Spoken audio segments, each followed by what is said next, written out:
भारत की सीमा पर रात के अंधेरे में क्या हो रहा है? समुद्र की अथाह गहराइयों के ऊपर कौन निगाह रख रहा है और दुश्मन की हर हरकत पर कौन सी आंखें चौबीसों घंटे खुली रहती हैं? इन सवालों के जवाब आज के भारत की सुरक्षा नीति के केंद्र में है। बदलते युद्ध के स्वरूप में अब सिर्फ सैनिक और टैंक नहीं, बल्कि आसमान में उड़ती अदृश्य आंखें सबसे बड़ी ताकत बन चुकी हैं। इसी कड़ी में भारत सरकार ने एक ऐसा फैसला लिया है जो आने वाले वर्षों में देश की निगरानी और खुफिया क्षमता को बिल्कुल नई ऊंचाई पर ले जाने वाला है। रक्षा मंत्रालय और रक्षा अधिग्रहण परिषद ने 2 और अत्याधुनिक प्रीडेटर ड्रोन को लीज पर लेने की मंजूरी दे दी है। ये वही ड्रोन है जिन्हें दुनिया की सबसे खतरनाक और भरोसेमंद निगरानी ड्रोन में गिना जाता है। इस फैसले के साथ भारत के पास अब कुल 4 प्रीडेटर ड्रोन हो जाएंगे जो आसमान से लेकर समुद्र तक दुश्मन की हर गतिविधि पर लगातार नजर रख सकेंगे। यह कोई सामान्य खरीद नहीं है। यह फैसला उस समय लिया गया है जब भारत की सीमा पर चुनौतियां एक साथ कई दिशाओं से उभर रही हैं। उत्तर में वास्तविक नियंत्रण रेखा पर चीन की हरकत, पश्चिम में पाकिस्तान की ओर से ड्रोन और घुसपैठ की कोशिशें और हिंद महासागर क्षेत्र में बढ़ती वैश्विक गतिविधियां,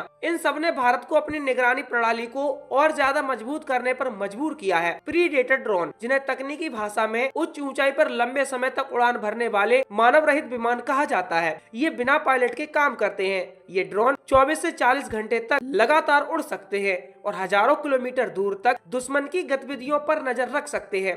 कैमरे, सेंसर और रडार से लैस ये ड्रोन न सिर्फ दिन में बल्कि रात के अंधेरे में भी जमीन पर हो रही हर छोटी से छोटी हलचल को पकड़ लेते हैं। भारत ने पहले ही 2 प्रीडेटर ड्रोन लीज पर ले रखे हैं जिन्हें मुख्य रूप से समुद्री निगरानी के लिए तैनात किया गया है। इन ड्रोन ने अरब सागर और हिंद महासागर क्षेत्र में भारत की निगरानी क्षमता को काफी बढ़ाया है। अब 2 और ड्रोन जुड़ने से यह क्षमता दोगुनी हो जाएगी। इसका मतलब दोस्तों साफ है, अब भारत के लिए दुश्मन की नजरों से बचकर कोई गतिविधि करना लगभग असंभव होता जा रहा है। यहाँ यह समझना जरूरी है कि भारत ने इन ड्रोन को सीधे खरीदने की बजाय लीज पर क्यों लिया। दरअसल अमेरिका के साथ भारत की एक बड़ी डील पाइपलाइन में है जिसके तहत भारत को कुल 31 प्रीडेटर ड्रोन मिलने हैं। इस सौदे की कीमत लगभग 3 अरब 80 करोड़ रुपए बताई जा रही है, लेकिन इस डील को पूरी तरह अमल में आने में अभी समय लगेगा। अनुमान है कि ये ड्रोन भारत को 2029 या 2030 के आसपास मिल पाएंगे। ऐसे में जब तक वह बड़ी डील पूरी नहीं होती, भारत ने एक अंतरिम व्यवस्था के तौर पर इन ड्रोन को लीज पर लेने का फैसला किया है। इससे भारत की निगरानी क्षमता में कोई खालीपन नहीं आएगा और सुरक्षा व्यवस्था लगातार मजबूत रहेगी। यह एक रणनीतिक फैसला है जो दिखाता है कि भारत अब भविष्य की तैयारी पहले से करने में विश्वास रखता है। रक्षा अधिग्रहण परिषद की बैठक में सिर्फ ड्रोन ही नहीं बल्कि कुल मिलाकर लगभग 79,000 करोड़ रुपए के रक्षा प्रस्तावों को मंजूरी दे दी गई। इनमें मिसाइल सिस्टम, ड्रोन रोधी तकनीक,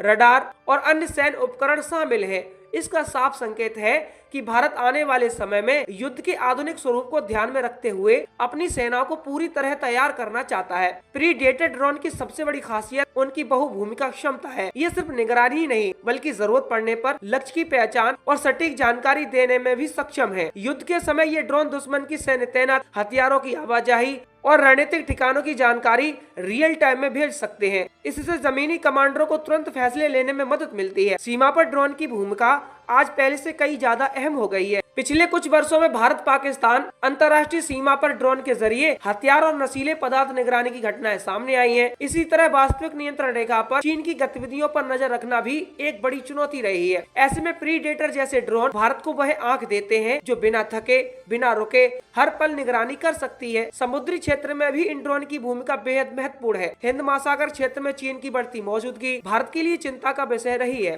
चीनी युद्धपोत, शोधपोत और पनडुब्बियां अक्सर इस क्षेत्र में देखी जाती हैं। प्रीडेटर ड्रोन समुद्र की सतह से लेकर गहराइयों तक होने वाली गतिविधियों पर नजर रख सकते हैं और किसी भी हरकत की सूचना तुरंत नौसेना को दे सकते हैं। यह भी ध्यान देने वाली बात है कि भारत अब सिर्फ विदेशी तकनीक पर निर्भर रहना नहीं चाहता। जहां एक और प्रीडेटर ड्रोन जैसी उन्नत प्रणालियां अंतरिम समाधान के तौर पर ली जा रही हैं, वहीं दूसरी ओर स्वदेशी ड्रोन और निगरानी प्रणालियों के विकास पर भी जोर दिया जा रहा है। सरकार का लक्ष्य है कि भविष्य में भारत अपनी जरूरतों का बड़ा हिस्सा देश में ही विकसित तकनीक से पूरा करे, लेकिन जब तक स्वदेशी प्रणालियां पूरी तरह तैयार नहीं हो जाती, तब तक प्रीडेटर जैसे ड्रोन भारत के लिए एक मजबूत सुरक्षा कवच का काम करेंगे।